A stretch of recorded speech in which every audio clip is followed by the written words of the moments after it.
Hey, welcome, all my right thinkers. Thanks for tuning in to check out your board. P-Funk, thinking right out here in all red, doing what I do for you. Today, got something good. You know the deal. This one's maybe a little bit personal, but still a life lesson. Let's go. Writing 25 rules to live by. Storytelling. Story with a message. The message in the story. I give lessons of life. You tune in. We got a good thing going. Let's rock. I got you. Right thinking mission. And yeah, I'm on it. It's to enlighten, inspire, educate, and motivate you, the individual, to a higher spiritual level of enlightenment. Right thinking way of life through mental and spiritual discipline. Daily will help and guide you to attain your goal of spiritual enlightenment, aka know thyself. That's my mission, to get all right thinkers to do just that. So my mission is to get you the information you need to make that happen for yourself. Knowing thyself is the goal for all right thinkers. Let's go. Get me to do that is my mission. A person asked the question, do you know you? It's rhetorical, but if you don't have the answer, check me out. I can help you with that. That's what I do for you. Let's go. A person who knows not and knows not that they know not is foolish. Disregard them. A person who knows not and knows that they know not is simple. You teach them. That's why I do what I do. It's for you. I appreciate you too. Stay tuned. I got more for you. A person who knows not and believes the thing that they do is dangerous. Avoid them. I do. A person who knows but knows not that they know. It's okay. They're spiritually asleep. I'm spiritual law. I'm here to wake you up with knowledge of self. A person who knows and knows that they know is wise. Follow them. All these persons reside in you. Right? Think of know thyself. Into my app. Be true. Today, gotta let you know where we at. Okay, we doing my yacht again. This one's titled Egoism and Foolish Pride. Let's talk about that. A lot of us is for the both of them. Okay, when you got both these combinations, you not a good dude or woman. Don't make a difference. If you're egoistical and prideful, foolishly, bad combination. Let's talk about egoism and pride right quick. And then I got something else for you. If I got enough time, I'm going to slide another lesson in perfection in action. But let's deal with the egoism. I got some things to discuss. I'm sliding up personal stuff in there every now and then, but it's all, remember, life lessons. Egoism and pride. That ego thing, the most important obstacle to spiritual realization is egoism. Mm-hmm. Mm-hmm. And pride. I put the foolish in there because a lot of times with ego, your pride is foolish. So egoism and foolish pride is an expression of it. Why? All the injunctions refer to the need to what? Eradicate egoism. I'm telling you, conquer the ego, control the ego. Don't get why? Because it's who you are. You have to control it or it will control you. I'm trying to teach you that and show you that. We see a lot of people successful in life through egoism and pride. Sometimes it works for you in a monetary form. It works for you in a form of other people giving you props and praise you for what you're doing. But really, you egoistic and prideful as anybody, and it'll show in your character as you go. And we're beginning to see that in you.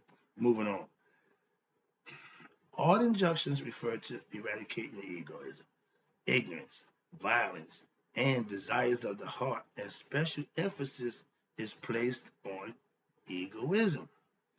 On the 42 Confessions of Mayat, you have injunctions 32 and 38, which addresses those situations. Let's talk about it. On junction Mayat philosophy 32, it says, I have not multiplied my speech over much. Meaning I haven't bragged about myself, made myself bigger than who I am, having people thinking I'm somebody who I'm not. I'm perpetrating the fraud. So all that's egoism and pride. You want everybody to respect you. Be a good dude. Treat people right. They'll respect you. A lot of people don't like you. What you do, the things that you don't, yeah. But you, no, your boy told you, I like your philosophy, but I hate you. If any right thinker like my philosophy and don't like me, what that say about me? Think about it. So let's go. When you're egoistic, that's the kind of person you are. Always bragging about me. Always talking about me, I. That's all ego. And you know a bunch of people like that. Now, next one is injunction number 38. What it says, I have not behaved with arrogance. You can't say that, dude. You're the most arrogant person I know. And that's the part about you that really irks me to the core. Get out of there. It ain't personal. I'm just making a point. Of course, it's right here. I ain't got to do nothing but lay it out to you. That's what I'm going to do. Let's go. Injunction number 32, it implies what? A personality which is of an outgoing nature, always want to be seen, birthday boy, but in extravagant way, in an exaggerated way. Yeah, you overdo everything. You ain't real, so you always overdoing, faking like you real. Want people to think you from the hood, want people to think you down. You ain't none of that. He's the perpetrator. He's a faker. That expose you for who you are. This personality is distracted and always what? Agitated. You ain't never comfortable. Looking for something what? To get into. Make more money. He's a businessman. All you want to do is that money. And this follows along with injunction 31. I have not been an eavesdropper. You the biggest one I know. You got cameras everywhere. And if you could put a volume to it, you eavesdrop on conversations too. The concern with events and objects outside of oneself is your favorite. Is the main cause of distraction in the mind. Distractions is the main cause of the inability to what? Discover the spiritual self within. What? Egoism takes over. Is thinking of oneself as what? The personality, and it is fueled by what? The distracted tendencies of the ignorant mind or the egoistic mind. Distractions lead to what? Ignorance, pride, and egoism go hand in hand with spiritual ignorance. But a lot of y'all, you claim to be a man of God, so you're not supposed to be spiritually ignorant. You really don't know the Bible either. I know that too. So your knowledge of what you claim to be is not extensive and it's not good. Why? Because when one has spiritual knowledge, watch this. If you have true spiritual knowledge, it is clear that all humanity, all creation is an expression of God, and you would treat everybody as such. You don't. You deal with everybody condescendingly. I'm Dr. So-so. So what? Again, egoism, pride. How can there be hatred for or discrimination against any part of God or God's people? You take advantage of them, you use them, you mistreat them, and you think you're going to be blessed. You got to be crazy. This is only possible, watch this, when there is ignorance and egoism. You got both of them. Wear like a badge, too. When there is egoism, listen, there is always a desire to what? Promote what one believes, your vision. Okay, you promoting that, and it's all you. When one believes, one desires at the exclusion of the desires of others. You don't care about nobody but self.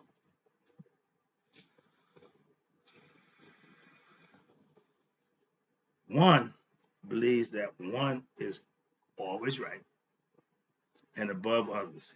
Sound familiar? In that house, you're king, you're tyrant. You need to be stopped.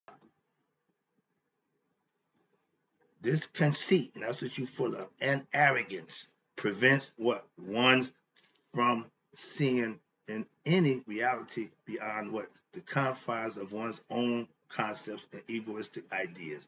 Thus, from seeing, thus anyone else is what? Wrong. You ain't never wrong. Everything you say and do is right. That's about to change, my man. Oh yeah. Conceit and arrogance are exasperated when a person receives praise. Yeah, everybody praising you. Hey, you got your plaques. Yeah, daddy cake. Yeah, all that nonsense, my man. You just full of ego. From others, watch this, due to what? Some achievement or degree which they have attained. You made another birthday. Okay, so they praise you for that. No, my man. In the state of ignorance in which you are, Egoistic people cannot, watch this, cannot handle either praise or censor properly. Why? When they are praised, the ego swells. Me, you stand with your chest out. Hi, Mark. Yeah, you gonna speak to me the whole night? Yeah, I got all that, my man. Trust me, it's all recorded. Why? And when there is censor, the time to put you on the blast, because you will what? You will lash out, curse, and show hatred and violence sometimes. But I know you ain't violent, so we ain't got to worry about that. But you're gonna show egoism at its best. You did that again, all recorded. Moving on. Now, the disciplines given, excuse me, no, the descriptions given above, what are for the purpose of explaining, telling you about the human predicament of people who are egoistical and prideful, spiritually ignorant people who perpetrate the fraud. He wants you to think he's the God-fearing man. You do nothing godly, pervert. And this deluded state of the mind leads them to what? Conflictions and unrighteous actions, aka Satanian qualities, as opposed to Haru, righteousness, truth, and peace, aka what I live, Maya. Satanian behavior is the division, is the deviation from what? The truth. You make your own truth. You don't follow truth, you make it. And this deviation is what? Caused by, listen, grandeur, delusions, and ignorance of your higher self. You so hell-bent on your lower self, you could care less about the higher self. That's just a conversation piece. You have other people thinking you're godly, but you ain't even in the ballpark. A deluded man, being, or human being, can what? Engage in racism, sexism, gay lifestyle. Okay, you perpetrating the fraud. You ain't even a real man. Murder, you ain't gonna do that. Violence, that ain't about you. Arrogance, that's all you. Conceit, yeah, all those things that's negative, you exhibit all of them. While a person who has, watch this, like myself, discovered their spiritual essence, the truth, knowing themselves, cannot harm anyone or anything in thought, word, or deed, or in any other way. That's me. I'm about to go back to who I used to be, just so I can exact my egoistic things on you. See how you like it. This is why right thinkers, spiritual aspirants are cautioned to what? Follow the path of righteousness.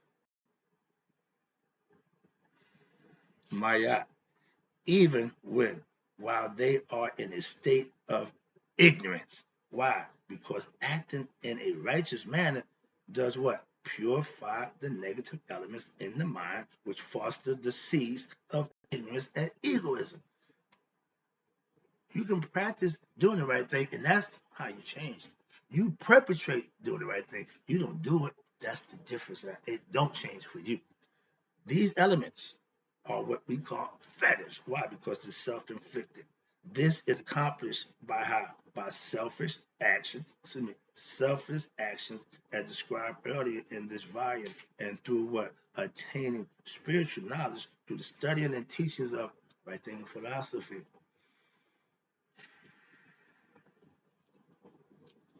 The only thing keeping my foot out your butt is right thinking philosophy.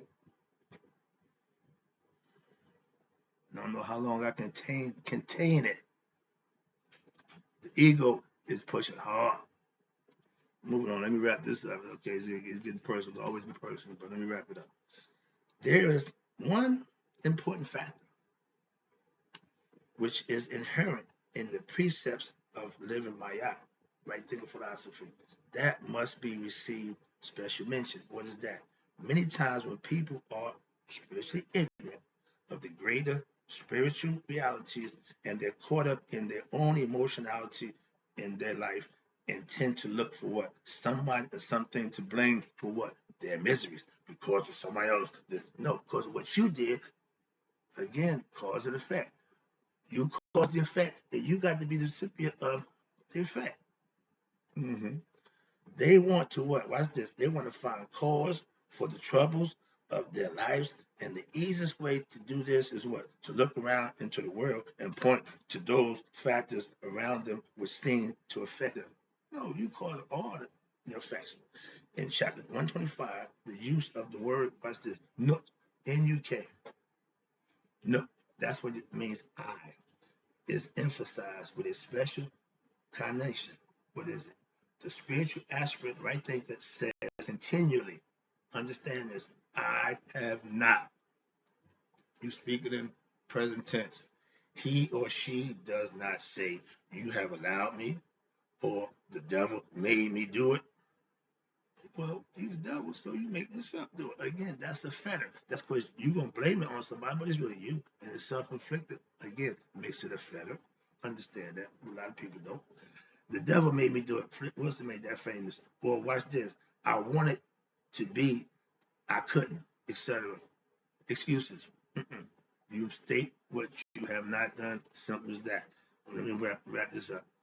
There is a process of responsibility wherein the spiritual aspirant, right thinker, recognizes that he or she has what? The obligation what? To what? Act righteously. It's a choice. Righteous, unrighteous. Your choice. It's always a choice. Mayat gives you that. Okay, watch this. And it's your obligation to act righteously. And in so doing, you purify your own heart. That's how you light in the heart. Doing good things, doing the right thing for the right reasons. Spiritual practice, aka spiritual discipline, can succeed only when what? When you assume what? Full responsibilities for your actions, your thoughts, your words, your deeds, and your feelings. You are responsible for those. And if you don't have control of them, they could run wild, aka the ego will run you crazy, and you'll just be doing the running and not realizing what the hell you're doing. So stop, steal yourself, listen to him, tune into me, and get yourself together. If you constantly, watch this, you're constantly blaming your adversities in life on others or on situations, etc., you got the wrong idea. Take responsibility for your life. You will be, watch this, living life, what? According to ignorance and weakness of the self. Why? Because you're going to give into your desires. You're going to want what you want. And you're going to act on those things. That's satanic filled life. And that's called drama. You keep drama in your life. Oh, y'all live for that. True spiritual, watch this. True spiritual strength comes from learning upon, leaning upon the self within for what? Spiritual support. And well-being rather than upon external situations, help somebody come out, people or objects. I don't look for nobody, nothing to take care of. I gotta take care of myself. And what I can't handle, I give to him.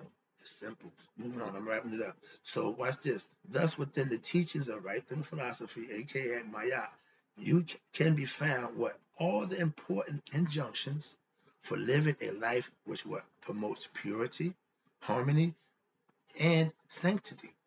Doing the right thing, living right for the right reasons, all those are things that's going to get you closer to your higher self and it earn you blessings on a daily basis. It's what I call the bank of God. Doing the right thing, putting blessings in the bank. You give it to God. You keep giving to God. Why? Because eventually you're going to ask God for something. And if you ain't putting nothing in the bank, how you going to go get a withdrawal? I like that concept, so I'm going to continue to use it. Let's go. Now, while these may be found in other spiritual traditions from around the world, yeah, seldom is the emphasis on what? Nonviolence. We know Mahatma Gandhi, we know, and not just nonviolence, but the main part is balance to be found. In life, if there's no balance, it's uneven. You need to have that balance between right and wrong, good and bad, light and dark. Good. All that stuff is balance. You have to make a choice to do the right thing for yourself. That's why you be taught what to do, instructed on what to do. And all you have to do is do it. You can't use excuse. I didn't know. You watching me, you can't say you don't know how to be your best self. My goal is to get you to do just that. Let me wrap this up. I appreciate you too. Where we at over here? Now watch this. In Christianity, Jesus emphasized what? Nonviolence. How did he die? Violently. Okay. And in Buddhism, Buddha emphasized again nonviolence. These traditions recognize the power of what? Nonviolence. I really want to be violent with you, but everybody telling me otherwise. I understand, but my ego don't. Moving on. Nonviolence is something I'm still working on. You got to have the power of nonviolence to what? To heal the anger. Yeah, that's what makes me violent. I'm angry. So I guess if I work on the anger, I guess that doesn't work. Okay, but you try to heal the anger and the hatred within the aggressor, which is me at this point to you, as well as what? The victim. You need to understand when this spiritual force is developed, it is more formidable than any physical violence. Hmm. So I can get at you other ways than physically. I might have to try to dot that back because I'm being told my way is not the right way, and I don't like being told I'm wrong. So, therefore, anyone who wishes to promote peace and harmony in the world, and that's what I'm doing, must begin by what? Purifying every bit of what? Negativity within yourself. I have built up anger, hatred towards you. I gotta try to work through that, and I'm getting counseling. Trust me, because it ain't easy. But dude, you really let me wrap this up. This is the only way to what? Promote harmony and peace in others. I'm the right thinking master. I got to show that, so you get a free pass on that deal. I ain't liking that. Conversely, all right, wrap it up. If there is no anger within you, you are indeed promoting anger outside of yourself, and your efforts will what? Be unsuccessful in the end. If I'm violent, I can't teach non-violence. I know that. Can I get a pass? I'm human. I made a mistake.